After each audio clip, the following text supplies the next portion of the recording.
Bonjour à tous, merci d'être avec nous ce matin, merci d'être connectés. Nous allons échanger avec Eric dans quelques minutes sur l'intelligence collective et le piège de la paresse sociale. Alors après quelques mois chaotiques, le contexte actuel de déconfinement, en plus sous le soleil, la chaleur est plus qu'agréable à vivre, on retrouve une vie sociale, on retrouve nos collègues, nos clients, nos fournisseurs. Pour autant, dans ce contexte, aujourd'hui, nous croulons également sous les mises en garde, sous les injonctions, sous les conseils en tout genre. Il nous faut recréer une dynamique collective, veiller à l'engagement individuel, développer le groupe, développer l'intelligence collective, mais en même temps tenir compte de la situation de chacun, donner sa place à chacun, permettre de s'exprimer. En cette période si particulière, ça donne l'impression d'attendre énormément des RH, des managers, du management au sens large. Énormément dans le sens de repenser à ces fondamentaux de la relation de travail, parfois dans le même temps. C'est pas si simple, voire même parfois on se demande si c'est pas contradictoire. Comment développer l'engagement individuel, donner cette priorité-là, tout en développant et en animant l'esprit d'équipe, le collectif. Quels pièges sont à éviter? Quels leviers sont à utiliser? Eric, nous proposons d'échanger avec toi. Alors, Eric Roland du Tremplin RH. Juste avant de te laisser la parole, Eric, je vous rappelle qu'à droite de votre écran, vous avez un chat. N'hésitez surtout pas à réagir, à partager, à nous questionner dans cet espace. On va d'ailleurs réaliser un sondage rapidement en fin de séance et tout à l'heure en début d'intervention. Donc, n'hésitez surtout pas à nous interpeller. Je m'occuperai de transmettre toutes vos interpellations à Eric. Je te laisse la parole. Merci beaucoup. Alors juste deux mots, Tremplin RH, en fait, on a créé l'entreprise il y a une douzaine d'années maintenant autour d'une question qui est de se dire qu'est-ce qui fait que certains réussissent mieux que d'autres. Alors on prétend pas avoir toutes les vérités, mais il y a des sujets qui nous tiennent à cœur. C'est que généralement, ceux qui réussissent, déjà, ils ont des projets ambitieux, des choses qui les font bouger et se lever le matin. Et la deuxième chose, c'est qu'ils ont confiance en eux pour pouvoir les réaliser, que ce soit à titre individuel ou à titre collectif. Alors pourquoi je vous dis ça, c'est que voilà, moi, après 10 ans de grande distribution, je me suis spécialisé d'abord dans la formation, puis le coaching d'équipe, et toute la dimension justement de la dynamique de groupe, de la dynamique collective. C'est quelque chose qui est au cœur de nos interventions maintenant depuis bien des années. Avec cette question qui vient quand on parle de... Hop, ça va pas marcher. Voilà, hop. Quand on parle d'intelligence collective, la question qui se pose, c'est quoi l'intelligence collective? Est-ce que c'est l'inverse de la bêtise individuelle? Je ne sais pas si vous avez remarqué que dans les groupes, dans les équipes, Euh, on peut mettre 11 têtes bien pensantes ensemble, c'est pas pour autant que la dynamique de groupe va fonctionner, va marcher. Qu'est-ce qui fait qu'à un moment ça fonctionne ou ça fonctionne pas? Le sujet est assez complexe, le sujet est toujours un petit peu délicat parce qu'il y a plein de paramètres et que s'il y avait une recette magique, le truc qui fait que on claque des doigts et ça y est, ça fonctionne, ça se saurait, mais ça ferait pas couler autant d'encre. Du coup, se pose la question, tiens, j'ai envie de vous faire participer. Alors, je crois qu'il y a un chat, vous allez pouvoir répondre très rapidement. Selon vous, quel est l'inverse de l'intelligence collective? Qu'est-ce que vous mettez comme étant l'inverse de l'intelligence collective? Alors, je vous ai proposé quatre réponses. La bêtise individuelle, on en a parlé. L'effet panurge, qu'est-ce que c'est que l'effet panurge? C'est quand on a un qui fait quelque chose, tout le monde suit. La paresse sociale et bien évidemment, dès la réponse D, si on avait les premières réponses, qu'est-ce qui, selon vous, vient en premier? Qu'est-ce que vous mettez en priorité dans l'inverse de l'intelligence collective? Le sondage apparaît dans le chat. Répondez. Et surtout, n'oubliez pas de cliquer sur envoyer pour qu'on puisse avoir accès à vos réponses. On se laisse quelques instants pour y répondre.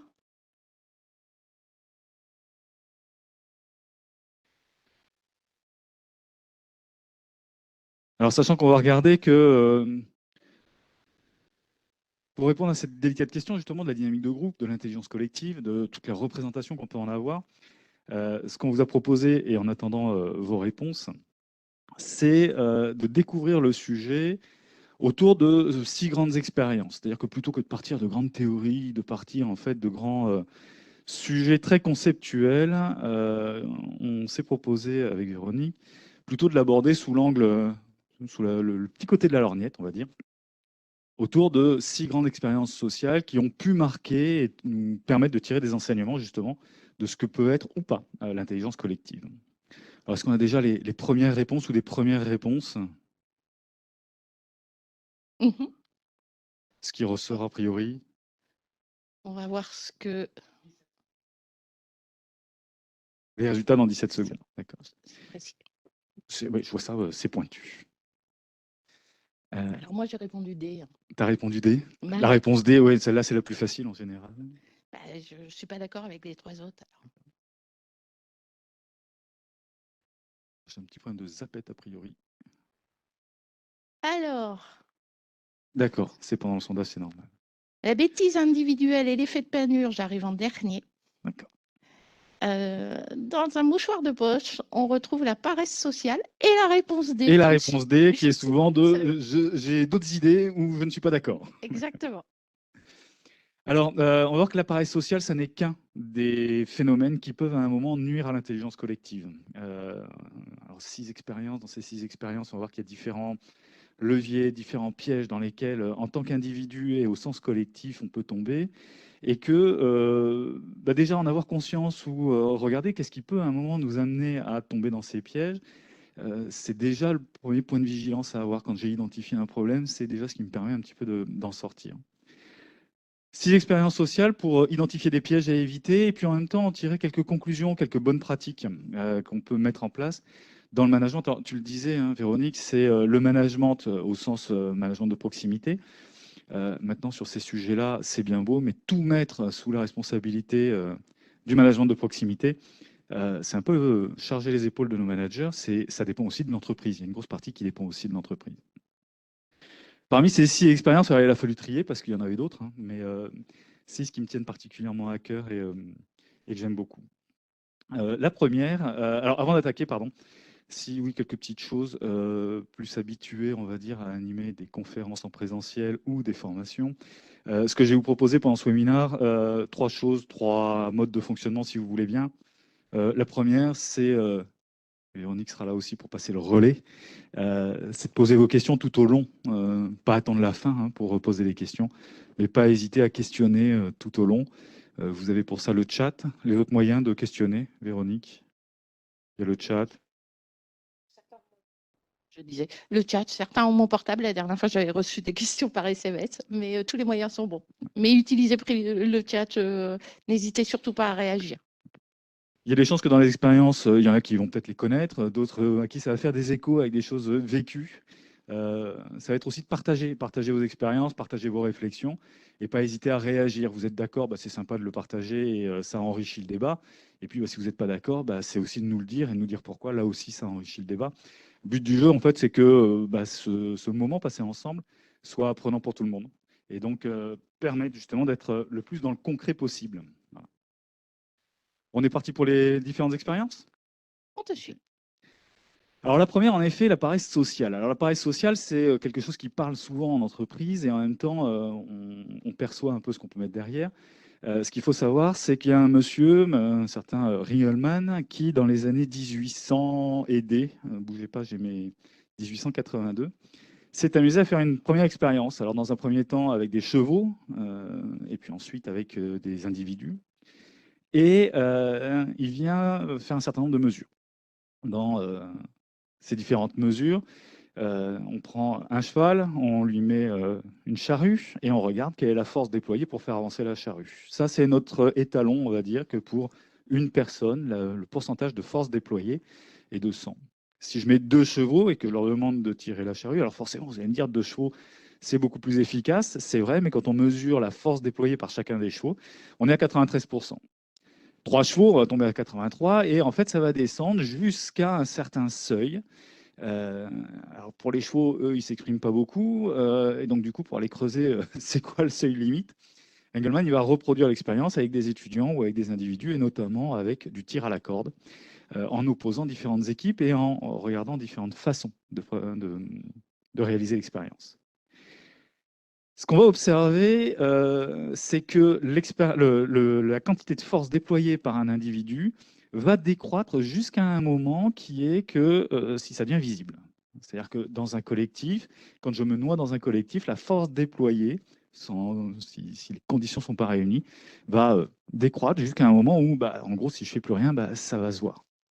Alors ça, parmi vous, il y en a qui ont peut-être déjà entendu, soit dans leur entreprise, soit ailleurs, c'est quand il y a un petit nouveau qui arrive et qui voilà, est vraiment au taquet, dire attends, calme-toi, parce que si toi tu fais tout ça, nous, on va nous en demander un petit peu plus. Et là, l'effet groupe qui va réduire l'envie individuelle. En RH, c'est d'ailleurs pour ça que de temps en temps, on recrute des petits nouveaux bien péchus. C'est ça, voilà. Ce qui va faire un peu bouger les lignes. Maintenant, c'est vrai Exactement. que bah, les lignes, elles n'aiment pas bouger non plus. Donc, il y a un rapport de force qui vient se positionner. Mais ouais, c'est là l'importance justement d'amener du sang neuf pour éviter ce genre de choses. Alors, Ringelmann, en fait, il va reproduire l'expérience de différentes façons. Alors, dans un premier temps, c'est assez amusant parce que il fait une expérience de tir à la corde 2 par 2, enfin un en face de l'autre, on va dire, puis ensuite des équipes de 2, des équipes de 3, des équipes de 5, et puis il va mesurer la force. Et puis à un autre moment, il va reproduire l'expérience, sauf que les individus ont les yeux bandés. C'est-à-dire que quand on les met sur un tir à la corde, dans un premier temps, donc ils ne savent pas en fait s'ils sont seuls, s'ils sont 10, s'ils sont 20. Et là, ce qu'on va observer, c'est que quand les yeux sont bandés, la force se redéploie. C'est-à-dire que du coup, ma responsabilité individuelle dans la réussite collective réapparaît. Pourquoi? Ben, parce qu'à un moment, en gros, j'ai l'impression d'être tout seul à tirer, donc il faut que je donne le maximum. Il va en tirer 4 enseignements dans ce qui provoque en fait la paresse sociale. Le premier, c'est le besoin d'auto-évaluation. C'est-à-dire que si je ne sais pas en fait mesurer le retour de ce que je donne, ben, à un moment, je laisse aller, je laisse faire. Si j'ai pas de feedback en définitive, je laisse faire. Et si j'ai pas d'effet miroir, c'est-à-dire qu'un manager me donne du feedback, c'est une chose. Mais si moi-même, en situation, je vois pas ce que je fais, je vais avoir tendance à décliner. La deuxième chose, c'est la perception de l'efficacité. Je force, mais je vois pas ce que ça donne. À un moment, si j'ai pas le sentiment que ça sert à quelque chose, je vais limiter mes efforts. Le mimétisme de l'effort, c'est ce dont on a parlé juste avant, c'est-à-dire que j'ai tendance à me caler sur l'effort du groupe. Et si je vois que le groupe, en gros, se la coule douce, bah, je me la coule douce moi aussi. C'est normal, on est dans le... Le réflexe, c'est donc je me cale sur le moins Ouais, disant. c'est sur la moyenne, en tout cas. D'accord. Sur la moyenne.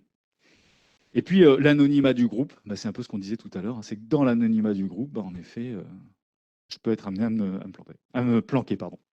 Du coup, la question qui se pose, c'est qu'est-ce que, en termes de management, je peux faire pour répondre, ou en tout cas pour pallier à ces causes, hein, le besoin d'auto-évaluation, la perception d'efficacité, le mimétisme et l'anonymat du groupe.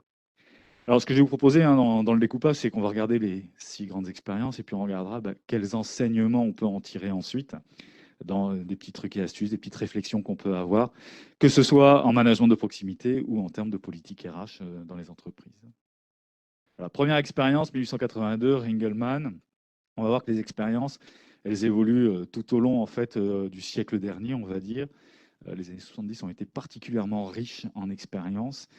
Déjà parce que les protocoles n'étaient pas les mêmes, qu'à l'époque on faisait un peu de dégâts sur les humains, mais c'était moins borné qu'aujourd'hui. Et qu'il y avait une vraie recherche dans les années 60-70 justement de comprendre ces phénomènes-là. Donc vous allez voir qu'il y a certaines expériences, il y a 2-3 expériences de mémoire qui datent de cette période-là. Ça, c'était la première. Je vous amène aux États-Unis désormais, autour d'une expérience qui a été faite dans les universités. Alors dans une université, il y a un monsieur qui s'appelle Ron Jones, si ma mémoire est bonne. Je suis assez mauvais sur les prénoms. C'est ça.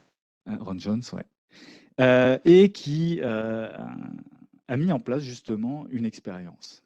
Alors plutôt que de vous la décrire, on va vous montrer une petite vidéo. Puisque cette expérience, on en a fait un film qui se situe pas forcément dans le film, ça ne se resitue pas aux États-Unis, mais dans l'Allemagne moderne, dans l'Allemagne d'aujourd'hui. Je vous laisse découvrir le film.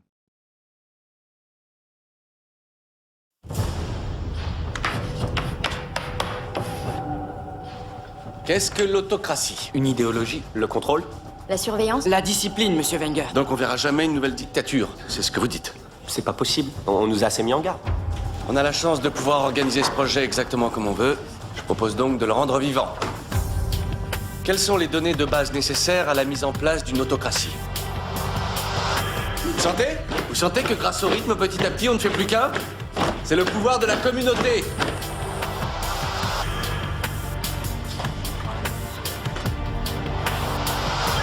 Il est mortel, notre emblème. On va déferler sur la ville comme une vague. Avoir des idées, c'est bien joli, mais si c'est pour s'endormir dessus, ça sert à rien.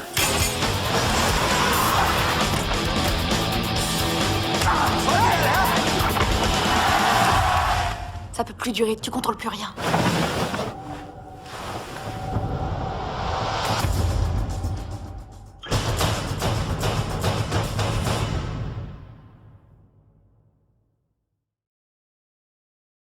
Moderne, dans les années 80, il date des années 90 ou 2000, je crois, ce film. L'expérience initiale est beaucoup plus ancienne et elle se situe aux États-Unis. Alors, de quoi on parle là? Ron Jones, en fait, en effet, va, au même titre que ce qu'on voit dans le film, est un professeur d'université de Palo Alto. Et Cumberley, 1967, Palo Alto, donc aux États-Unis. On est loin, en effet, des dictatures allemandes. Et au même titre que ce qu'on voit dans la bande-annonce de ce film, il est chargé de faire un cours sur l'autocratie et il va proposer aux étudiants non pas un cours théorique, mais vraiment une expérience. Ce qui va se passer, tel que c'est relaté, comment on appelle ça? La chronologie que vous voyez à l'écran, c'est vraiment la chronologie qui est, comment dire, qui a été évoquée par Ron Jones dans son bouquin à l'issue. C'est-à-dire que l'expérience dérape en 7 jours. Et encore, quand je dis 7 jours, on va voir que c'est plutôt 5. Le lundi, il fait un cours sur la discipline. Enfin, donc, il introduit le sujet. Et il fait un cours sur la discipline. Et ça, c'est la première chose. La deuxième chose, en fait, va être d'introduire, en plus de la discipline, la notion de communauté. Et donc, dans sa classe, de faire des exercices qui vont permettre à la fois donc d'associer la discipline et la communauté. Le fait de s'entraider, le fait de travailler en binôme.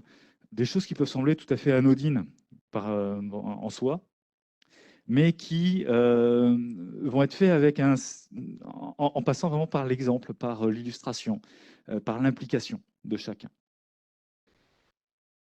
Le troisième jour, il va commencer à en responsabiliser certains. Alors, quand je dis responsabiliser certains, c'est-à-dire qu'il va en responsabiliser certains membres de sa classe pour recruter, mais également pour surveiller, c'est-à-dire qu'il va distribuer des cartes avec un X rouge et les détenteurs de cette carte X rouge, donc waouh, c'est un peu un privilège qu'ils ont, sont chargés dans l'enceinte de l'université de faire respecter les codes, les règles qui ont été édictées les 2 jours précédents. Ça va très très vite. Et ça, ce sont les 3 premiers jours. À partir du 4e jour, ce qui se passe, c'est qu'il y a une police secrète qui se met en place, que sa classe, qui de mémoire avait une trentaine de personnes à l'origine, commence à déborder, c'est-à-dire qu'il n'arrive plus à rentrer tous les étudiants. Et le vendredi, en fait, sa classe est devenue un mouvement sur le campus. Et il décide donc de faire une sorte d'allocution, c'est-à-dire qu'il vient dire à ses élèves, alors on se rappelle, les 60, il n'y a pas d'Internet, il n'y a pas l'accès à l'information, et il vient annoncer à ses élèves que l'expérience qu'ils ont vécue ici, dans cette université, en fait, ce n'est pas un cas isolé, c'est quelque chose qui se déroule dans toutes les universités des États-Unis, et que le leader va prendre la parole et va s'adresser à eux. Et il a réuni l'ensemble des élèves dans le stade, dans le gymnase, pardon. Et dans le gymnase, il va, il va diffuser une allocution d'Hitler. Et là, les élèves se rendent compte qu'en effet, eux qui se pensaient très au fait de ce qui pouvait se passer, très au fait d'être vigilants. Ben non, une dictature, voilà, il n'y a qu'en Allemagne que ça pouvait être possible. Années 60, on est encore très marqué par l'après-Seconde Guerre mondiale. Donc, tout le monde pourrait tomber dedans. Mais non, et c'est facile de juger les Allemands de la Seconde Guerre mondiale, alors que finalement, on a toute une université, enfin une grosse partie de l'université qui tombe là-dedans. Des bagarres, des tensions, il y a une classe qui est saccagée. Enfin, il y a vraiment quelque chose de très fort, de très émotionnel qui se déroule en l'espace de 7 jours. Alors même si avec le recul, les écrits de Ron Jones sont un petit peu remis en question en disant « Ah non, mais 7 jours ou 5 jours, c'est un peu exagéré, ça a pris plus de temps », Bon, même si ensuite on peut débattre sur le laps de temps que ça a pris, beaucoup d'élèves qui ont participé à cette expérience en restent assez marqués. Pour ceux qui veulent aller plus loin, il y a, c'est pas sur Vimeo, sur une des plateformes, mais je vous le mettrai éventuellement en lien, sur une des plateformes de diffusion, pas YouTube, pas Vimeo, mais la troisième. Un reportage entier justement sur la troisième vague, et avec des témoignages des élèves qui arrivent encore à l'âge adulte, c'est-à-dire à l'âge de près de 50 ans, sont encore marqués par ce qu'ils ont vécu, parce qu'ils se sont laissés vraiment embarquer. Donc c'est quelque chose d'assez fort quand même, hein, qui s'est passé en l'espace de 7 jours. Donc, tu poses déjà une limite sur l'intelligence collective. Déjà, il y a une limite sur la Nous, télévision. RH, quand on gère au travers notre collectif, on doit être vigilant sur certaines limites à ne pas passer. Donc, il faut fixer Exactement. un cadre. Et on va voir qu'en plus de ça, ça peut vite déraper parce que c'est juste, mais d'une simplicité énormissime. C'est-à-dire qu'en fait, Ron Jones, et si vous décryptez un petit peu la vidéo, si vous regardez le film d'ailleurs, c'est 3 piliers, et 3 piliers uniquement. C'est-à-dire qu'il part sur une combinaison qui est simple. Et il a 3 messages très simples. La force par la discipline. Ouais. Voilà. On a besoin de discipline. Si on est discipliné, s'il y a un cadre, s'il y a des règles, et qu'on respecte les règles, et qu'on fait respecter les règles, alors on peut être un collectif qui est efficace. La force par la communauté, on est vraiment sur quelque chose là qui est autour de l'entraide, du relationnel. J'appartiens à une communauté. J'appartiens à une communauté. Ok. Ni plus ni moins, on retrouve ici les bases de la pyramide de Maslow, hein, le besoin de sécurité et d'appartenance. Là, dans la discipline, ce sont les besoins primaires et physiologiques, hein, avec besoin primaire physiologique et besoin de sécurité. On a derrière le besoin d'appartenance, besoin de reconnaissance. Puis tout en haut de la pyramide, c'est le besoin de l'action. Et là, ici, en fait, ce qui est assez dramatique, c'est qu'en fait, on n'est pas en train de se battre pour un projet, on est en train de se battre pour faire vivre le mouvement. L'action privilégiée ici, c'est de faire vivre le mouvement. Donc, en soi, s'auto-suffit. C'est-à-dire que autant dans une entreprise, oui, alors le fait d'avoir un projet d'entreprise, ça va mobiliser, mais en fait, c'est même pas une fin en soi. Un groupe peut se mobiliser juste par l'action, par la volonté de faire vivre le groupe. Donc là, ça va poser une question éthique. Ça sert à quoi? J'en fais quoi? Tout ça, c'est porté généralement par un leader. Alors maintenant, le leader, est-ce qu'il choisit d'être dictateur ou est-ce qu'il choisit d'être manager? Quelle va être la nuance? C'est-à-dire que, ça, on verra un petit peu dans les pistes de solutions sur quoi on peut travailler, mais ça peut très vite déraper, passer du dictateur au manager. Alors déjà, à ce stade, 2 expériences, paresse sociale et l'expérience de Ron Jones. Si vous avez si vous avez déjà dans vos expériences, si vous avez déjà dans vos vécus des choses qui font écho et que vous souhaitez partager, je vous invite à le noter justement dans le chat pour qu'on puisse le partager tous ensemble. Souvent, ouais, on le voit, on verra que ces 3 piliers, moi, ce qui m'a interpellé quand j'ai vu le film, c'est que ces 3 piliers, en définitive, quand j'ai creusé un petit peu, quand j'ai commencé à former au management, on verra qu'il y a un concept managérial qu'on donne à tous les managers depuis plus de 20 ans maintenant, hein, et qui reprend en fait exactement ces 3 pôles-là. Oui, mais pas orienté de la même manière, j'espère. Alors, après, ça va dépendre justement de l'éthique et de l'état d'esprit du manager qui en fait usage. C'est comme tout, hein. Moi, j'aime beaucoup la citation de Rabelais qui disait « Science sans conscience n'est que ruine de l'âme ». C'est-à-dire qu'à un moment, on peut donner tous les outils qu'on veut. Dans quel état d'esprit vont être utilisés ces outils-là? La force par l'action, la force par la communauté, la force par la discipline. Tout va dépendre de l'état d'esprit dans lequel l'entreprise et le manager, d'ailleurs, vont vouloir l'utiliser. Ça, c'est notre 2e expérience. Donc, vachement sympa jusque-là de se dire que donc un groupe qui peut être paresseux et un manager peut vite tomber dans le dictat. Ouais, c'est bien. C'est fun, hein? Ouais. Bonjour, bonne journée maintenant. Merci à vous. Ils ont les solutions. Ouais. 3e expérience, 1000 grammes. Alors, cette expérience 1000 grammes, elle est assez intéressante et là aussi, c'est une autre expérience qui fait froid dans le dos. Elle est plus connue. Elle est plus connue parce qu'entre autres, elle a été mise en évidence dans certains films, Yves Montand, entre autres, dans Icom Icar. L'expérience de 1000 grammes, et qu'est-ce qu'elle nous enseigne surtout? C'est une des expériences, peut-être parmi les 6, moi c'est une des expériences que j'aime le plus. Et pour ceux qui me connaissent, enseigner la désobéissance, ils comprennent pourquoi. Sylvie, Patricia, si vous me regardez, coucou. Alors l'expérience de 1000 grammes, elle consiste en quoi? L'expérience de 1000 grammes, donc elle se situe déjà sur plusieurs années, entre 1960 et 1963. Elle est simplissime, cette expérience, puisque on va faire appel à des volontaires, on va payer pour ça, hein. Et ces volontaires, on va leur demander de partir à vos sorts, de prendre un petit papier, et en fonction du petit papier, tiens, je vais être soit un élève, soit un évaluateur. Donc il y a l'évalué, l'évaluateur, l'enseignant ou l'élève, si vous préférez. Et puis il y a une troisième personne qui est l'autorité, qui est l'expérimentateur, qui est celui qui pilote l'expérience. Alors voilà, Véronique, je t'indique que tu as un petit papier, hein, tu vas tirer au sort. Bah, voilà. Tu es l'élève, d'accord? Et je suis l'expérimentateur. Ce qui va se passer, c'est que l'élève a une série de questions à apprendre par cœur. Une fois qu'il les a apprises, on va l'installer sur une chaise. Et sur cette chaise, on va électrifier la chaise, puisque moi, en tant qu'enseignant, mon job, c'est de t'enseigner les choses. D'accord? Et donc, je vais te poser la question, puisque tu les as apprises par cœur, chaque fois que tu te trompes, on va mettre un petit coup de jus. Sympathique. D'accord? Sauf que chaque fois que tu te plantes, on va monter le coup de jus. D'accord? Et là, on va regarder ce qui se passe. Et c'est là où ça fait froid dans le dos. Pourquoi? Ce qu'il faut savoir, c'est qu'à un moment, bien évidemment, plus ça va monter, plus tu vas râler, plus tu vas crier, plus tu vas supplier, éventuellement, de dire stop, on arrête. Moi, comme j'ai quand même une petite conscience, hein, je vais dire bah non, il faut que j'arrête, elle veut plus, on arrête tout. Et là, l'autorité, le rôle de l'autorité va toujours être la même. Veuillez continuer, s'il vous plaît. L'expérience exige que vous continuiez. Et le protocole est le même, hein. Il est absolument indispensable que vous continuiez. Vous n'avez pas le choix, vous devez continuer. Et ce qu'on va observer, si le sujet souhaite toujours s'arrêter après ces 4 interventions, alors on interrompt l'expérience. En dessous de ces 4 interventions, l'expérience continue.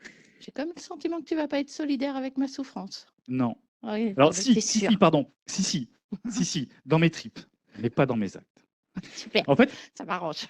Milgram, pourquoi il a créé ça? C'est qu'il s'est posé la question de qu'est-ce qui fait que les capos dans les camps de concentration étaient parfois plus sévères que les nazis. Alors un capot, c'est quoi dans un camp de concentration? C'est un juif parmi les juifs, un homo parmi les homos, un rom parmi les roms. On lui donne un fouet, on lui donne une matraque et on lui dit, bah voilà, toi tu es le responsable de la Casbah. Et s'il se passe quelque chose dans la cahute, c'est toi qui es responsable, c'est à toi de te faire régner l'autorité. Et on s'aperçoit que, enfin, Milgram s'aperçoit que ces capots étaient parfois plus durs que les SS eux-mêmes. C'est là où il a voulu comprendre qu'est-ce qui se passe en termes de psychologie et où il a donc du coup mis en place cette expérience. Alors, cette expérience, elle a été faite dans plusieurs registres, hein. Est-ce que l'autorité, elle est à côté de moi? Est-ce qu'elle est dans la salle d'à côté? Si c'est un homme, si c'est une femme? Bref, il y a eu plein de variantes à cette expérience. Avec à peu près cette moyenne-là, 65% des évaluateurs vont donner des joutes, des décharges électriques amenant à la mort. C'est-à-dire qu'à un moment, j'envoie des joutes, et puis ma collègue, à un moment, elle ne répond plus.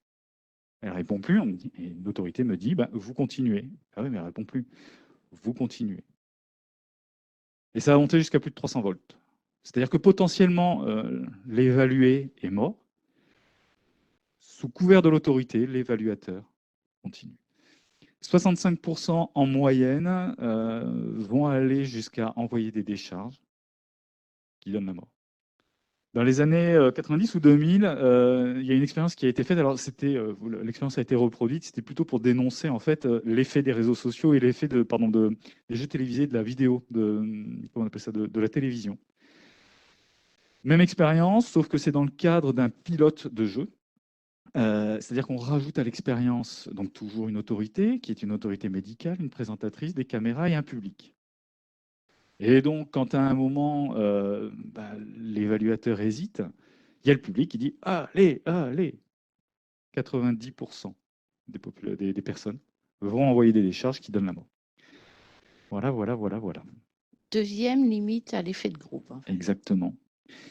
C'est-à-dire que, au sens individuel, c'est comment à un moment... alors oui, ce que j'ai oublié de dire, pardon, hein, c'est que les évaluateurs, pardon, déjà, les évalués, ce sont des comédiens, ils ne sont pas réellement sur une chaise électrique.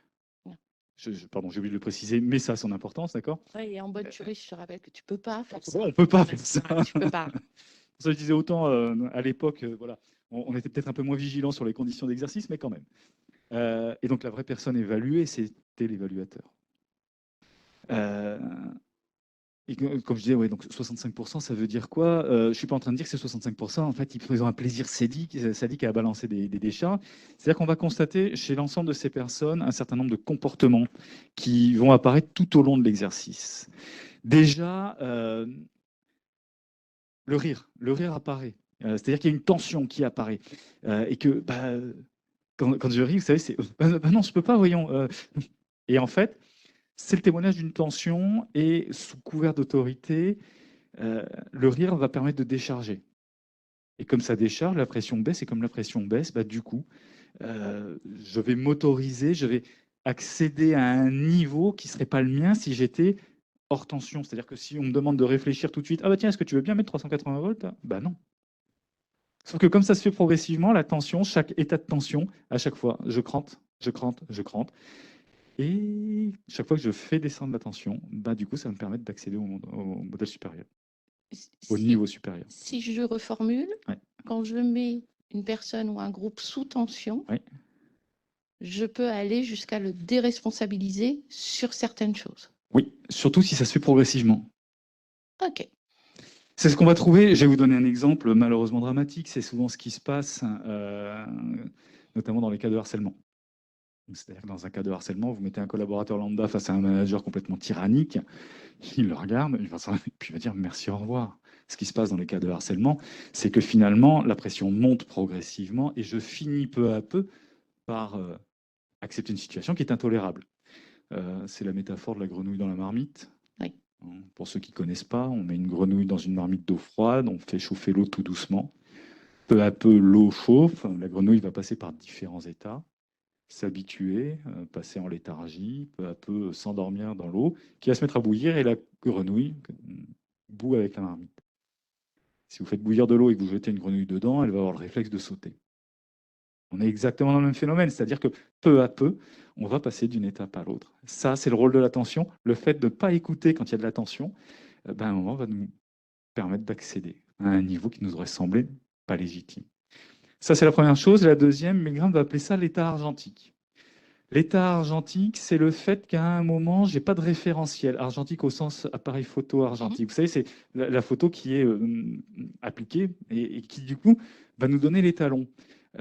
Si je n'ai pas d'état argentique, c'est-à-dire de dire bien, pas bien, à un moment, je vais appliquer le référentiel, là, ici, de l'autorité.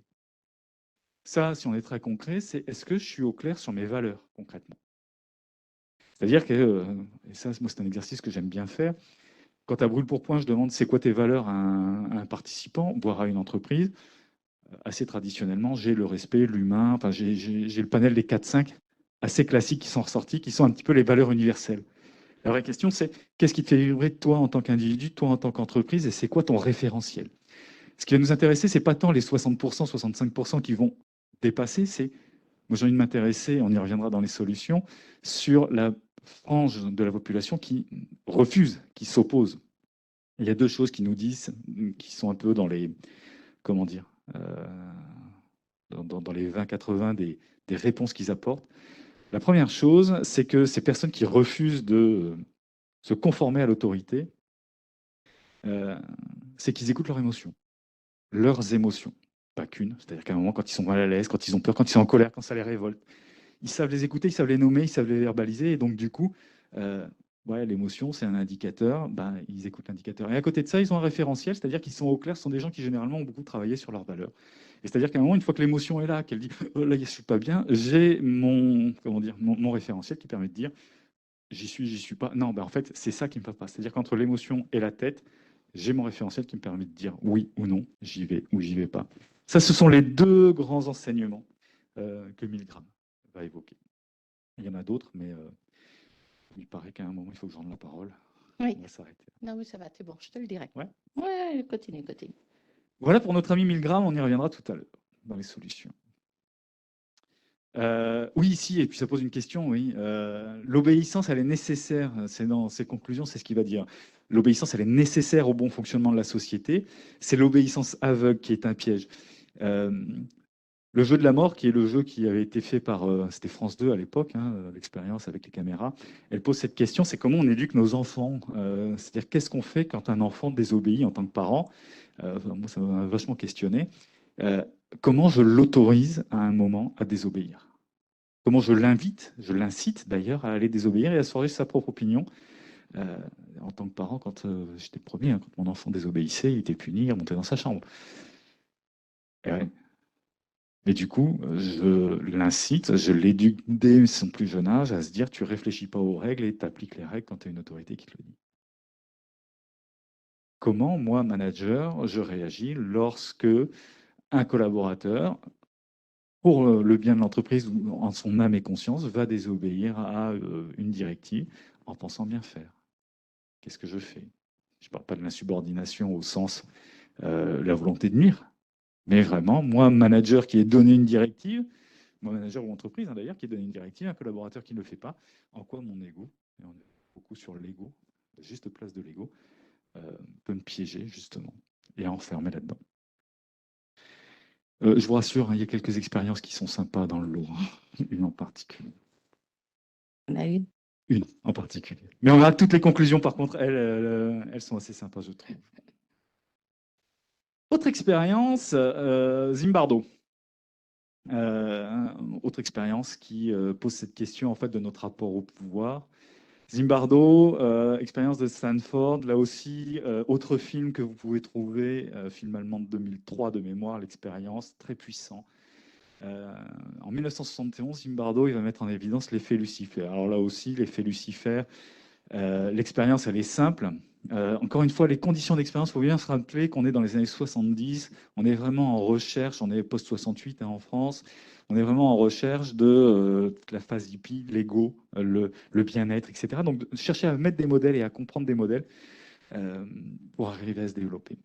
Zimbardo il va faire une expérience assez simple, en définitive, une vingtaine de volontaires qui, pour autant, se sont triés. C'est-à-dire qu'il y a des tests psychologiques qui sont faits à l'entrée, ils ne sont pas triés, ce n'est pas du hasard.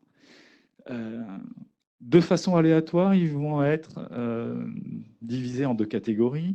Les prisonniers d'un côté, les gardiens de l'autre, et on va les mettre dans un univers carcéral, factice. Ils savent tous qu'ils sont dans une expérience. Donc, il n'y a pas de « Ah mince, je pensais que… » Ah ben non, tout le monde sait que c'est une expérience. Et Zimbardo va mettre en place des conditions de stress dans l'environnement.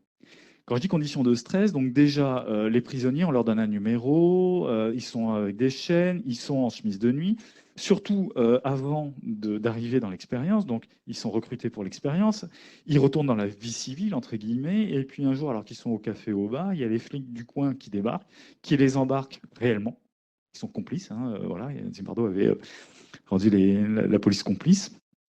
C'est-à-dire qu'ils sont vraiment mis dans une situation de stress. Les gardiens, quant à eux, ils ont comme consigne, ils ont le pouvoir et la liberté d'action. Il n'y a pas de cadre, enfin peu de cadre. Pouvoir et liberté d'action. Seul cadre, violence interdite. Ils ont des uniformes, des lunettes, et les lunettes c'est important parce que du coup, il n'y a pas de contact visuel. Vous savez, ce sont les lunettes glaciers qu'ils ont.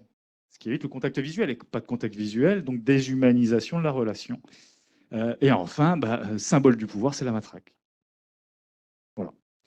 Et l'expérience est simple. Vous êtes tous 20 personnes dans une expérience. Alors, sur les gardiens, eux, ils tournent, hein, c'est-à-dire qu'ils ne restent pas toute la journée. Par contre, les prisonniers, eux, le soir, ils ne rentrent pas. Hein, ils sont vraiment en prison, etc. Ce qui va se passer, résultat en 7 jours. Le deuxième jour, il y a une émeute. Pour calmer l'émeute, les gardiens vont faire preuve d'humiliation physique et psychologique. Les matelas sont retirés, par exemple, interdiction d'aller aux toilettes, obligation de finir son plateau repas même si je ne veux pas tout manger. Les gardiens qui ont une rotation vont accepter de faire des heures sup sans augmentation de salaire. Alors déjà, ils sont payés une misère puisqu'en fait, c'est une expérience scientifique. Mais en plus, eux, ils vont dire, non, on veut réussir le truc et donc, on va faire des heures sup. Il y a même un prisonnier qui souhaite être retiré de l'expérience dans la première semaine. Pourquoi je dis dans la première semaine? C'est que le résultat, ce sont les résultats en 7 jours. L'expérience qui devait durer à peu près 3 semaines est arrêtée au bout de 7 jours. Tellement ça a dérapé.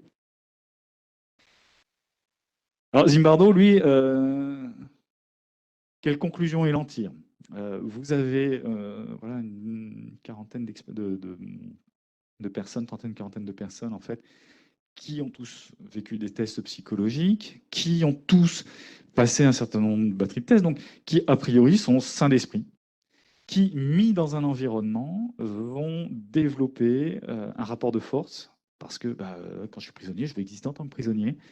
On va voir que dans l'expérience Zimbardo, il y a un ou deux leaders qui, à un moment, veulent se confronter à l'autorité. C'est ce truc assez naturel où, de temps en temps, juste parce que c'est l'autorité, on a besoin de se confronter. Regardez nos enfants, par exemple.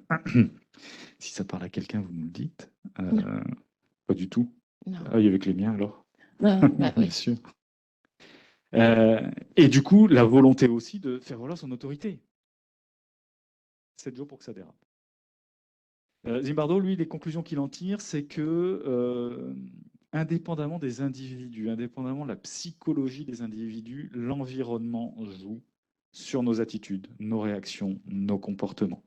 Quid du poids de l'environnement? Et donc, entre autres, un des facteurs qui va générer, entre autres, cette dérive, c'est le manque de cadrage au niveau des règles. Pas de valeur d'entreprise, si je fais le parallèle avec l'entreprise. C'est-à-dire que quels sont les comportements autorisés ou interdits, donc quel est l'impact de l'environnement sur le comportement, l'incidence de l'idéologie des valeurs sur les individus et les rôles attribués conditionnent les comportements. Alors ça, c'est hyper intéressant parce que, je ne sais pas si vous avez remarqué, notamment au niveau RH, il y a toute cette mode, alors au bout d'un moment, on peut appeler ça une mode, mais alors on a eu le service du personnel. Vous savez, on a renommé les fonctions RH. Alors, on a eu le service du personnel, ça c'est quand j'avais encore des cheveux. Administration du personnel. Administration du personnel. Maintenant, la formation devient développement des hommes. On a eu toute la phase avec l'entreprise libérée des Chief Happiness Officers, toutes qui viennent connoter les choses. Et c'est marrant parce que quand dans une équipe, vous dites tes collaborateurs ou tes managers, le fait de nommer a une incidence. Il y a des exercices qu'on fait dans certaines formations parce qu'on a dit que tu étais collaborateur. S'il y a une décision à prendre, on attend que le manager, celui qu'on a nommé manager de point de vue purement artificiel, prenne la décision.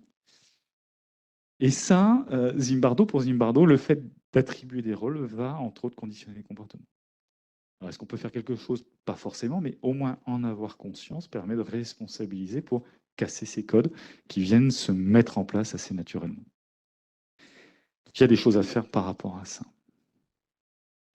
Je vous ai dit qu'il y en avait des plus sympas que d'autres. Ouais, c'est mon côté princesse. L'effet Pygmalion, Rosenthal et Jacobson. Là aussi, on se situe dans les années 70. Moi, j'adore les Américains parce que, en France, depuis toujours, quand on veut faire des expériences, on utilise des rats. Aux États-Unis, ils utilisent des individus. Enfin, pas que des rats, mais aussi des individus, à croire qu'ils ont moins de problèmes avec les droits de l'homme qu'avec la SPA. Qu'est-ce qu'ils nous ont fait, Rosenthal et Jacobson? Alors déjà, dans un premier temps, l'effet Pygmalion, ils vont s'intéresser aux impacts positifs. L'effet Pygmalion, on va l'appeler aussi souvent la prophétie autoréalisatrice. Prophétie autoréalisatrice, c'est quand je porte un regard X sur une situation, la situation a tendance à se provoquer. Cette situation, elle peut être porter un regard positif ou négatif. Si le regard est positif, on va appeler ça l'effet Pygmalion. Si le regard est négatif, on va appeler ça l'effet Golem. Exemple tout bête d'effet Golem, je recrute un jeune. Un jeune, par définition, on le sait, c'est quelqu'un qui est pas très compétent, pas impliqué. Puis les jeunes générations aujourd'hui, ils n'ont pas envie, ils sont pas motivés, etc., etc. Et quand je regarde mon jeune recruté sous cet angle-là, qu'est-ce qui se passe? C'est que je le manage comme quelqu'un qui n'est pas motivé, pas impliqué, pas confiant en lui, etc. Et au bout de 6 mois de management, qu'est-ce que j'observe? C'est qu'en effet, il n'est pas au niveau, il n'est pas impliqué, pas motivé, etc. Ça, c'est l'effet Golem. C'est-à-dire que le regard que je porte dessus a impacté aussi son comportement. Rosenthal, lui, va s'intéresser plutôt à l'effet Pygmalion, parce que l'effet Golem, on le connaît tous, même si on ne lui donne pas de nom. On l'a tous vécu, on l'a tous observé à un moment. Alors, je disais qu'ils utilisent beaucoup les individus et les êtres humains. Ils se sont aussi intéressés aux rats. Ils ont commencé par les rats, nos amis. L'expérience, en fait, la première expérience qu'ils font, c'est qu'ils vont faire une expérience sur des rats. En fait, ce qu'ils font, c'est qu'ils prennent des étudiants, ils leur confient des rats. Sur le premier groupe d'étudiants, ils disent « Vous avez des rats qui sont des rats hyper intelligents, on les a mis dans un labyrinthe, tout de suite, ils ont trouvé la sortie. » Au deuxième groupe d'étudiants, on leur confie des rats en leur disant « Ils sont très cons. mais vraiment très cons. Et on leur dit juste ça. Ils n'ont pas plus de consignes que ça. Qu'est-ce qu'on observe? C'est que les étudiants, donc, sont en charge de ces populations de rats, quand on a dit aux étudiants que les rats étaient bons, ils trouvent la sortie. Quand on a dit aux étudiants que les rats étaient cons, ils n'ont même pas bougé. C'est-à-dire qu'ils n'ont même pas pris le départ. Donc ça pose la question de quel regard je porte, quels encouragements je porte et quel impact ça va avoir sur les comportements. Alors, ok, ça c'était sur des rats. Ils sont allés un petit peu plus loin. Ils ont fait des expériences sur des enfants, San Francisco, dans les quartiers défavorisés. Ils vont faire des tests, tests de QI, psychologiques, etc. Et par accident, il y a une pile de tests qui tombent dans une poubelle et les professeurs tombent sur les tests. Et il y a 20% des élèves, en fait, qui ont un QI supérieur à la moyenne. Oh, trop top. Nous, dans les quartiers défavorisés, on a des enfants avec un QI supérieur à la moyenne. Qu'est-ce qu'on fait? On en fait une classe. Qu'est-ce qu'on observe? À l'issue, une augmentation des résultats. Les super élèves, 5 à 25 points au test d'intelligence supérieure. Rosenthal retourne dans la classe en disant « Ah, en fait, par rapport au test de l'an dernier, comment ça s'est passé ?» Le prof dit « Oh, vous aviez raison, vous aviez raison. » Et là, de leur dire « Non, en fait, on a biaisé les tests. Ils ne sont pas plus intelligents que les autres. On a biaisé les tests. On a fait en sorte que vous tombiez dessus. Mais en fait, ce sont les mêmes élèves que les autres. Pourtant, les résultats sont là, 5 à 25 points de plus au test d'intelligence. » Qu'est-ce qui s'est passé?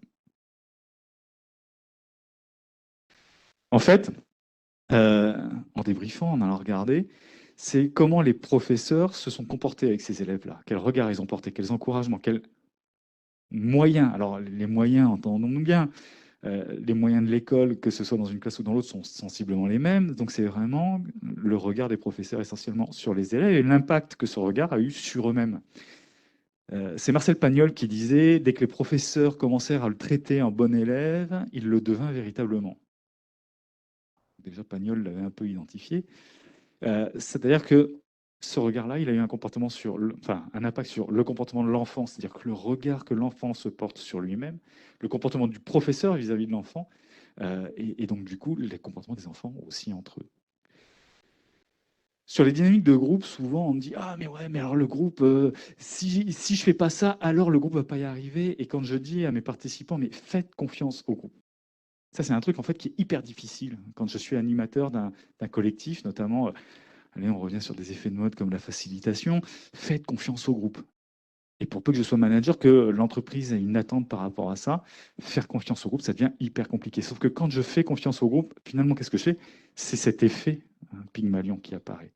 Si je regarde mon groupe comme étant capable de donner de l'information, capable d'expliciter le problème, capable de trouver des solutions, c'est marrant de voir en fait que waouh, il a un potentiel que moi-même je n'ai pas forcément exploré. Donc des fois, il y a des choses, alors on va y revenir encore une fois dans les solutions juste après, hein. Il y a des choses qui vont nécessiter de l'implication, de la formation, du travail sur soi, et puis il y a des choses en fait qui portent juste question d'état d'esprit, ni plus ni moins. Et c'est ce que nous met en fait en évidence l'effet Pygmalion. Voilà, ça c'est une deuxième expérience, dans celle que je préfère de toutes ces expériences. Celle de 1000 grammes, enfin, je les aime bien toutes, sinon je ne serais pas là d'ailleurs. Je ne devrais pas utiliser. Mais l'expérience de 1000 grammes d'une part, celle-ci également. Parce que celle-ci, finalement, elle parle surtout de quel regard j'ai envie de porter sur le monde, quel regard j'ai envie de porter sur les gens. On parle souvent de bienveillance. Ok, c'est une chose. Quelle exigence aussi je m'autorise à mettre. Et je dis souvent que la bienveillance sans l'exigence, c'est de la complaisance. Donc comment j'amène aussi ce double regard pour amener un groupe, un individu à progresser. Voilà pour l'effet Pygmalion. Dernière expérience. Ouais. La dynamique de groupe. Kurt Lewin. Kurt Lewin, juif allemand. Alors, il est dans un contexte très simple. Hein. Juif allemand, 1933, il se passe des petites choses en Allemagne. À un moment, en gros, on lui demande écoutez, ça serait bien que vous vous débarrassiez un peu le plancher de l'Allemagne.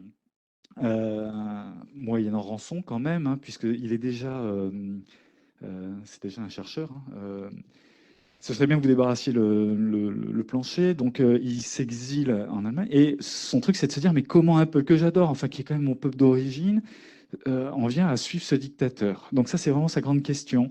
Donc, il émigre aux États-Unis, qui rentre en guerre un petit peu plus tard, hein, puisque lui, il émigre en 1939. Il rentre en guerre un petit peu plus tard, et il y a un effort de guerre à faire en fait sur le pays, puisque on ne consomme pas de la viande comme à l'époque, en tout cas comme on la consomme aujourd'hui, hein. C'est-à-dire que là, il y a une vraie pénurie en termes de viande, et le gouvernement va le solliciter pour voir qu'est-ce qu'on peut faire pour sensibiliser la population à réserver euh, tout ce qui est plus qualitatif en termes de nourriture pour les militaires qui sont envoyés sur le front. Et puis, il y a aussi un monsieur Taylor, hein, Ford Taylor, le taylorisme, hein, qui apparaît. Et là, on est plutôt dans les expériences qui vont être menées après-guerre. Qu'est-ce qui fait l'expérience, en fait, qui va faire, pour comprendre un peu ce qui peut se passer en termes de dynamique de groupe, c'est comment, parce qu'on le sait, on est là en 1940, voilà, la ménagère a un rôle essentiel, c'est-à-dire que si c'est monsieur qui ramène l'argent, c'est quand même madame qui décide ce qu'on va mettre sur la table. De façon subtile, hein, parce que monsieur pense décider, mais dans les faits, ça se saurait. Faut pas le dire, faut pas le dire. Chut, chut, ça reste entre nous, bien évidemment. Euh, donc, il y a un vrai enjeu économique, et il va mettre en place deux façons de sensibiliser les ménagères au fait de consommer des abats, de cuisiner des abats. Dans un premier groupe, il fait un cours descendant. Dans le cours descendant, hein, c'est vraiment bon, ben voilà, l'effort patriotique. Qu'est-ce qui est important? Qu'est-ce qu'il faut faire? Comment vous pouvez faire? Il va donner des recettes.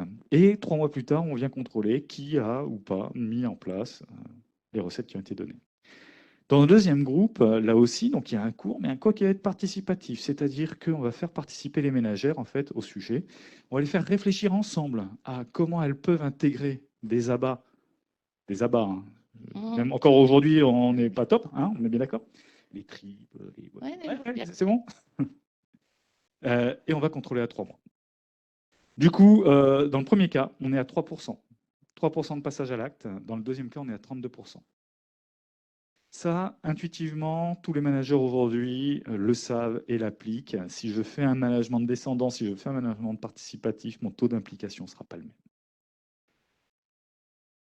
Il va reproduire l'expérience, en fait, parce que bon, c'est bien beau de le faire dans un, comment dire, dans un environnement, mais quand on multiplie les environnements, c'est ce qui va nous permettre de distinguer différentes choses, différents leviers. Il va le reproduire avec des élèves.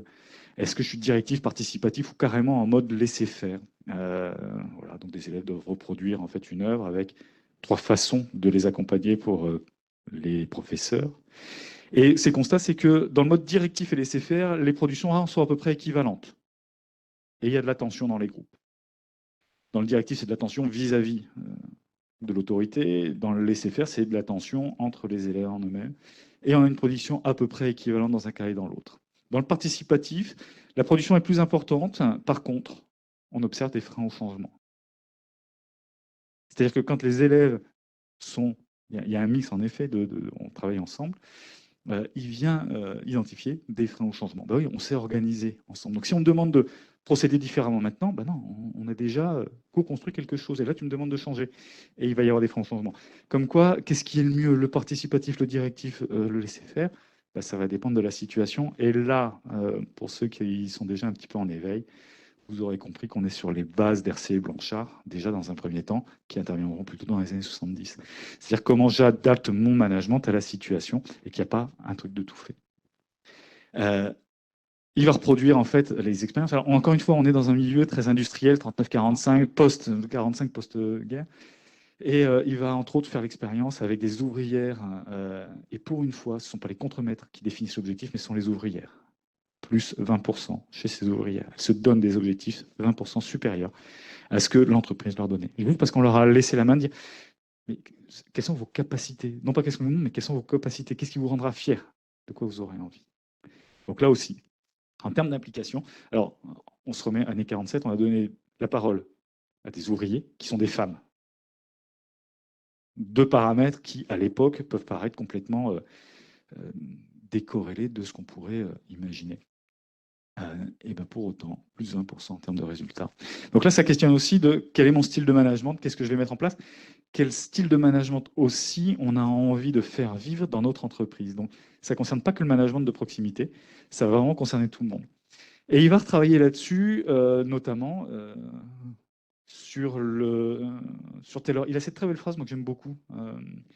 Le pouvoir doit pouvoir développer la personnalité au lieu de la détruire. C'est-à-dire que le taylorisme, Fordisme, Taylorisme. Il faut rentrer dans les cases. Je vous rappelle les temps modernes, Chaplin, pardon, avec les engrenages, les machines et tout et tout. Il faut dropper et il faut aller de l'avant. C'est lui qui est dans les principes fondateurs de la démarche participative. Et là, on est vraiment sur des enseignements. Alors, encore une fois, qu'est-ce qui fait que je passe de 3 à 32%? C'est le participatif et aussi que ces ménagères, elles se sont engagées devant le groupe. À faire tel objet. Ouais.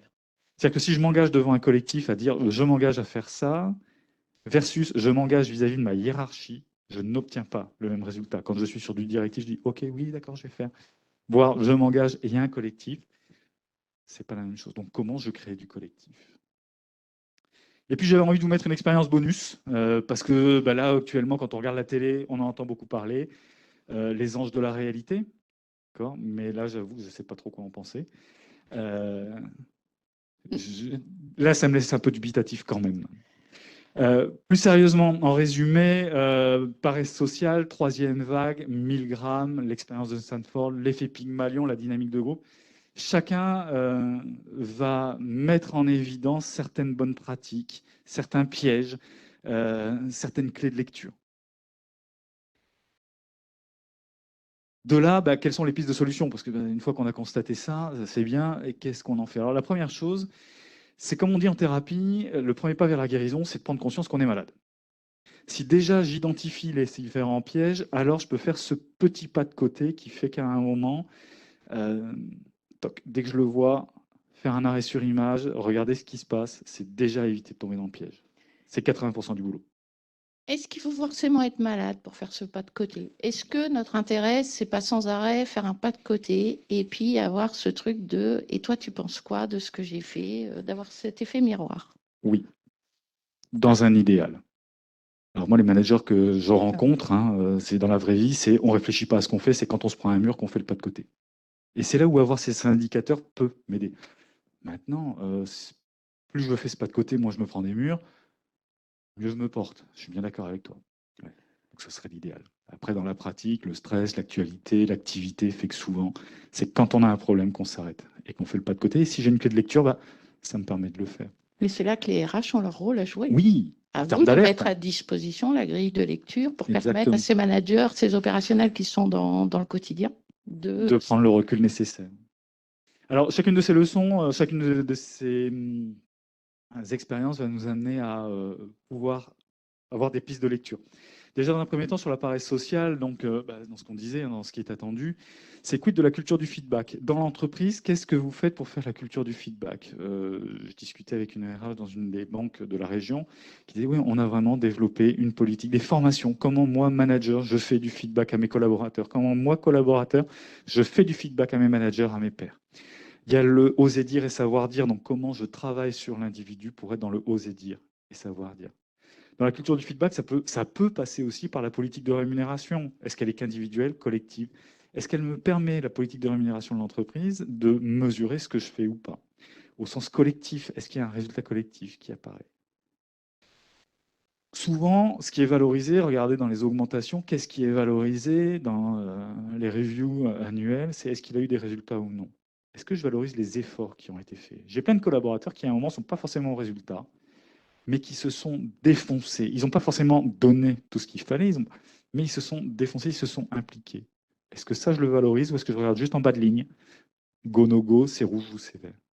Le 360, ça peut être... Alors ça, c'est quelque chose dans les entreprises, tout le monde dit « Ouais, c'est génial !» Et quand on veut le mettre en place, c'est « Ouais, non, on n'a pas le temps. » C'est assez marrant, ça. J'ai un collaborateur pour qui ce serait intéressant, d'accord. Et toi? Non? Bon, d'accord. C'est-à-dire que le 360, il y a quelque chose d'hyper impliquant, mais qui est juste d'une puissance assez impressionnante. Est-ce que j'ai le courage d'aller sur un 360, de regarder vraiment ce qui se passe en termes de feedback sur l'ensemble des échelles de l'entreprise? Voilà. Et ça, En 2-3 mots, tu nous définis le 360? 360, en fait, c'est sur la base d'un questionnaire managérial, commercial, relationnel, savoir-être de l'entreprise, par exemple. Comment je suis perçu par moi-même, par mon manager, par mes collaborateurs, par mes collègues, par mes confrères. Et donc, dans un 360, on va chercher à définir un référentiel et on va interviewer tout mon environnement, tout mon écosystème. moi-même, comment je me perçois sur tel et tel critère, comment mon équipe me perçoit sur tel et tel critère, etc. Et à partir de là, quelles conclusions, où est-ce que sont les écarts, où sont les atouts, les points faibles, enfin, ou les axes de développement, les écarts, parce que de temps en temps, moi, je me vois très bien sur un sujet ou pas, ou alors je me dévalorise, ou je me survalorise. Donc ça permet vraiment d'avoir une photo à un instant T qui va vraiment permettre de se mettre en développement. Très puissant, très impliquant. Ça gratouille ou ça vous chatouille? Et généralement, ça gratouille plutôt. Oui.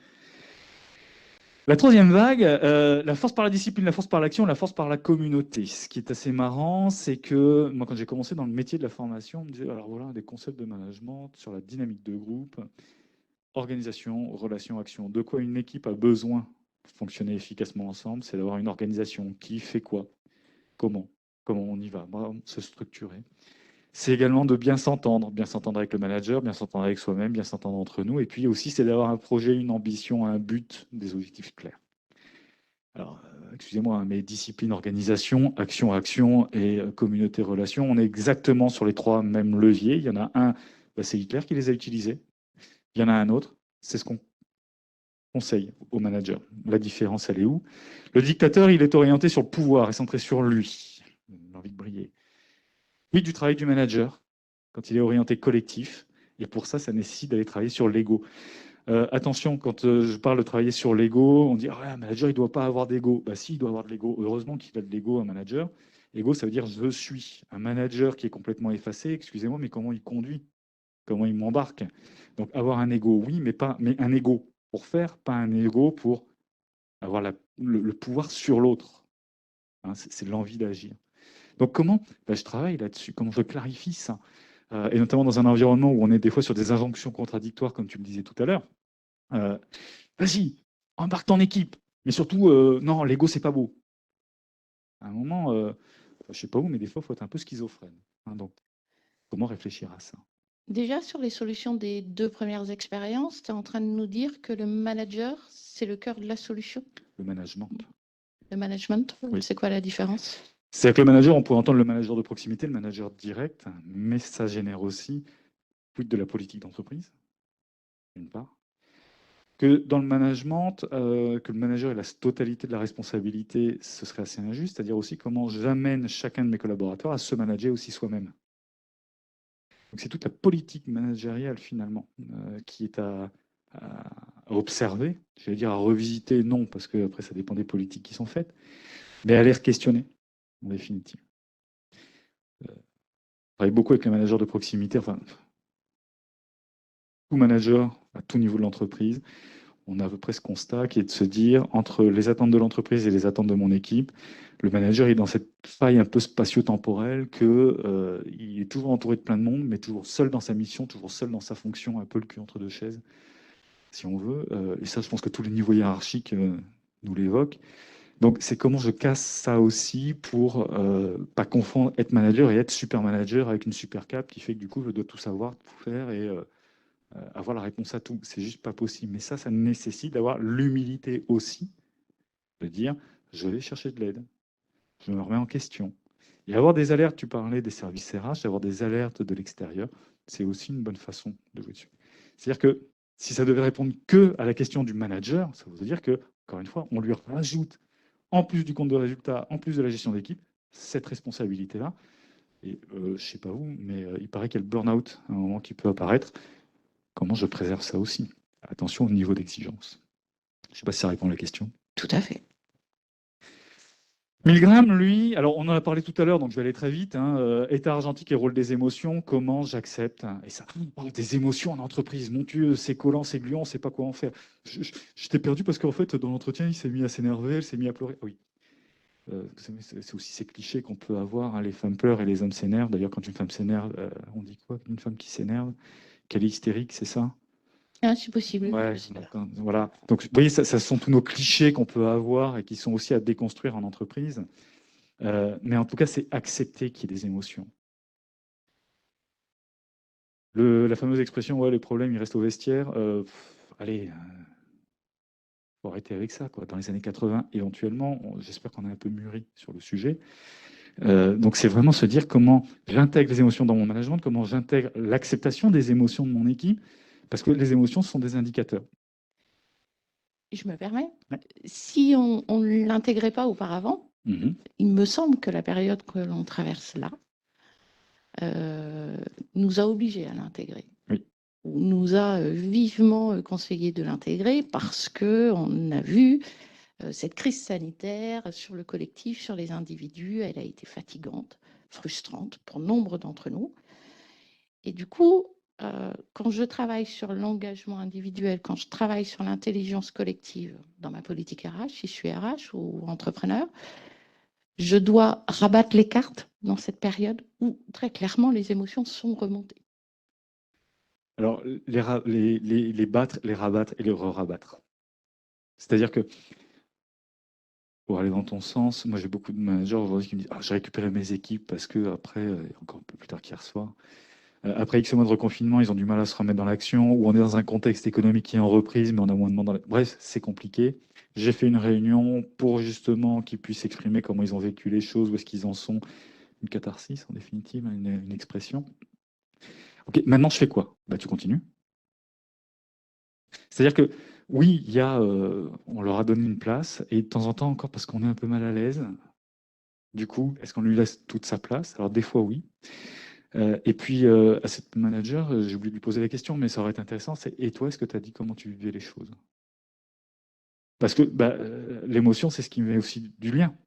Et que bah, demander aux équipes de comment elles ont vécu les choses, c'est important.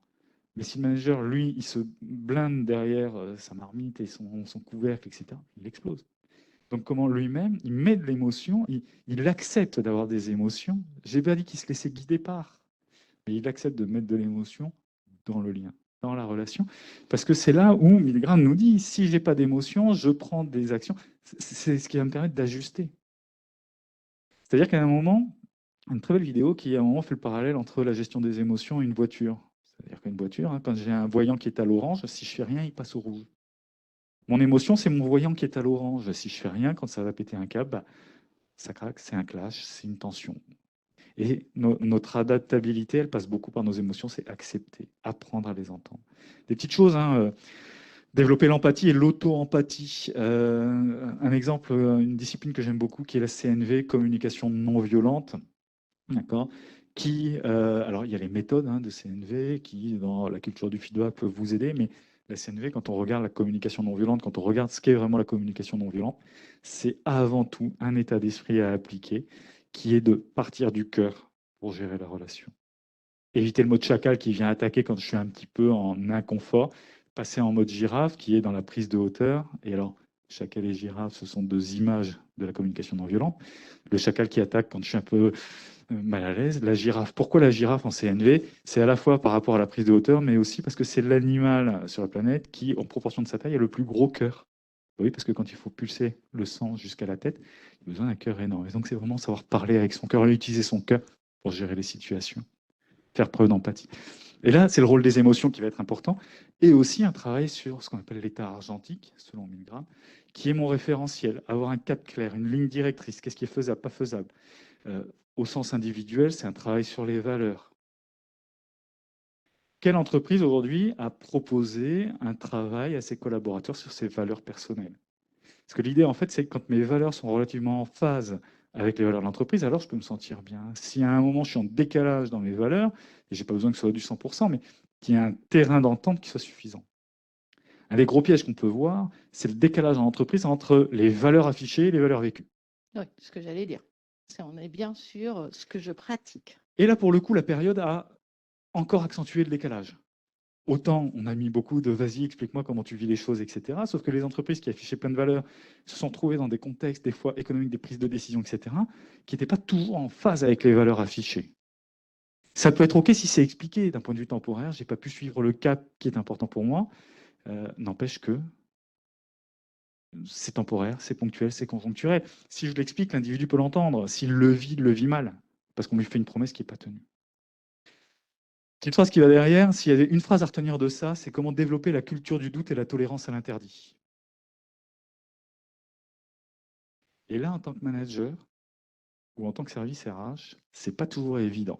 Comment je génère cette culture du doute, cette capacité à remettre en question systématiquement les choses, les remettre en perspective pour pouvoir justement s'assurer qu'on est dans le juste. Et la tolérance à l'interdit, c'est la capacité à désobéir ou non. En RH, on appellera le droit à l'erreur. Tu es d'accord? Si on doit faire un parallèle plutôt que la capacité à désobéir. Le devoir d'essayer, Ah, si tu veux. c'est aller encore plus loin. Ouais, non, Ouais, mais voilà. je note, je note. L'effet Lucifer, lui, il va nous parler de quoi? De l'impact de l'environnement sur les comportements individuels, de l'incidence de l'idéologie des valeurs. Donc on revient encore une fois beaucoup sur le travail des valeurs, sur le fait de les faire appliquer, de les communiquer, de les faire vivre. Parce que les communiquer et l'affichage institutionnel dans les bureaux, ça va 5 minutes, plus personne ne les lit. Donc c'est comment en fait je le fais vivre, quelles sont les preuves, les rôles attribués qui conditionnent les comportements. Ouais, ça vaut le coup de temps en temps de se reposer la question de l'intitulé des postes de chacun. Et quelle incidence ça peut avoir? Alors, ça ne veut pas dire qu'il faut le faire systématiquement. C'est aussi comment je nomme mon manager. Aujourd'hui, encore aujourd'hui, on a beaucoup de managers de proximité qui sont nommés. Pourquoi? Ils sont nommés managers pourquoi? Parce que ce sont des bons techniciens. Et ils vont développer du coup un leadership de compétences.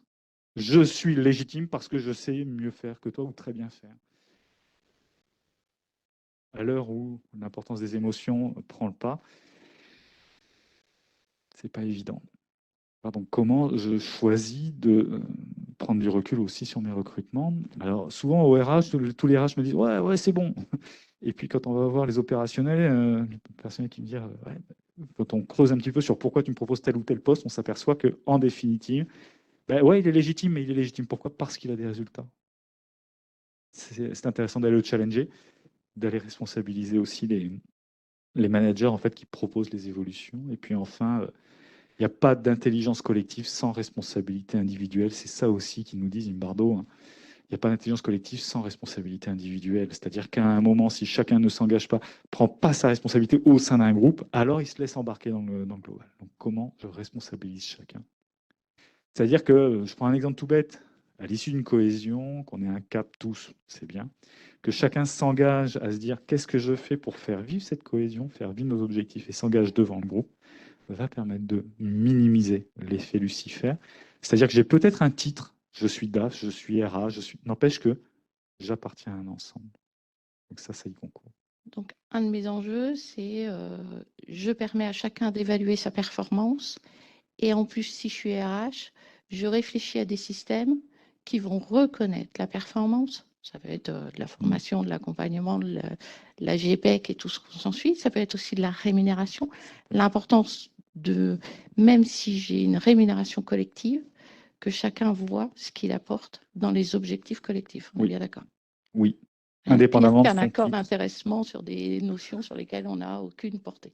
Tout à fait. Alors ça peut passer par de la REM, ça peut passer aussi juste par du pilotage et un ordre du jour. En quoi, lorsque j'ai des résultats commerciaux, par exemple, à quel moment je viens solliciter ou du moins impliquer le DAF dans les résultats? Si je fais un parallèle avec un match de foot, ouais, généralement, on regarde qui sont les buteurs.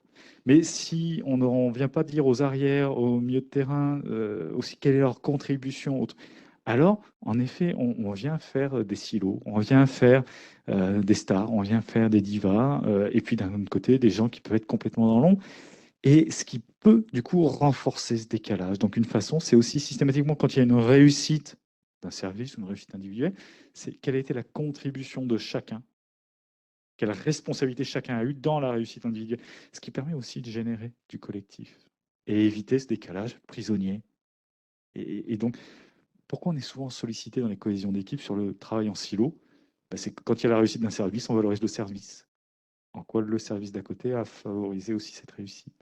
Voilà, ce sont des petites choses. Donc, oui, ça peut être de la REM, mais ça peut être autre chose. L'effet Pygmalion, alors je vois l'heure qui avance. On va rester succinct pour vous laisser aussi le temps des questions éventuellement. On est beaucoup, mais ça j'en ai parlé, on est vraiment beaucoup sur la posture du management. On n'est pas tant sur la méthode de management, on est plutôt sur la posture de management. Faire confiance a priori. Zobrist, qui a été un des leaders de l'entreprise libérée, avait cette phrase « L'homme est bon ». Et son mode de fonctionnement, c'était vraiment de dire « L'homme est bon ». Comment j'encourage? Comment je fête les victoires? comment je fais confiance au groupe et comment je me fais confiance dans ma capacité à embarquer le groupe. Donc là, on est vraiment plus, on n'est pas sur de la méthode, on est vraiment sur de l'état d'esprit. Si je reprends organisation, relation, action qu'on a vu avec, avec la vague, ces 3 leviers sont importants. C'est comment moi, individu manager, du coup, j'utilise le savoir-être. C'est mon savoir-être qui va me permettre de dire j'actionne sur tel ou tel levier. Là aussi, c'est la dimension de savoir-être qui va être particulièrement privilégiée dans les filles Pygmalion. Comment je fête les victoires? Comment aussi je fête, si je rebondis sur ce que tu m'as dit tout à l'heure, le fait d'attester. Ça n'a pas marché totalement. Tu n'as pas atteint le, mais voilà ce qu'on a gagné. On est Exactement. d'accord. Et on revient sur la notion de feedback. Alors, vous aurez remarqué que l'ensemble de ces expériences, même si dans les pistes de solutions, on essaie de raccrocher une solution à une expérience, dans les faits, une solution peut répondre finalement à plusieurs pièges. Le feedback en fait partie. Et enfin, pour conclure sur la dynamique de groupe, c'est une petite fable que j'avais envie de vous partager, qui à la fois peut conclure l'ensemble de cette intervention, mais aussi c'est cette dynamique de groupe qui dit il était une fois 4 individus qu'on appelait tout le monde, quelqu'un, chacun et personne. Il y avait un important travail à faire, on demandait à tout le monde de le faire. Tout le monde était persuadé que quelqu'un allait le faire. Chacun pouvait l'avoir fait, mais en réalité, personne ne le fit. Quelqu'un se fâcha, car c'était le travail de tout le monde. Tout le monde pensa que chacun pouvait le faire et personne ne doutait que quelqu'un le ferait. En fin de compte, tout le monde fit des reproches à chacun parce que personne n'avait fait ce que quelqu'un aurait pu faire.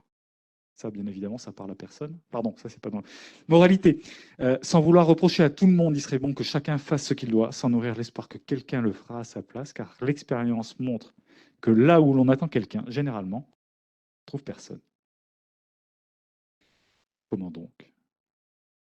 Déjà, quand on mobilise un groupe sur un sujet, comment on responsabilise chacun, comment chacun se positionne, comment chacun prend sa responsabilité et s'engage devant le groupe, et comment on clarifie les responsabilités individuelles au service du collectif et pas pour dédouaner le collectif. Et c'est très facile de dire « Ah bah tiens, Laurence, t'es responsable de ça », et puis de se dire après « Ah, t'as échoué ». Non, mais si t'as échoué, c'est que le groupe t'a pas aidé. Comment générer de la co-responsabilité au sein d'un groupe? Ça fait partie des enjeux, tant managériaux au sens large de l'entreprise, que du quotidien, simplement de l'opérationnel. Donc la clé, c'est la responsabilisation de chacun. Collective, la co-responsabilisation même, collective et individuelle. Ouais. Une des clés en tout cas. Des clés. Pas la prétention de dire « Oh, j'ai le mode d'emploi ». Ce serait Dommage, ce serait bien si tu nous apportais la solution. Écoute, je pense que j'aurais fait un bouquin, que je l'aurais vendu à des milliers d'exemplaires et que je serais en train de me faire dorer la pilule sur une île. Mais c'est pas encore le cas. On te manquerait trop, Eric. Ouais, c'est vrai. Puis te lever à 8 h du mat, être là, c'était bien. Ouais.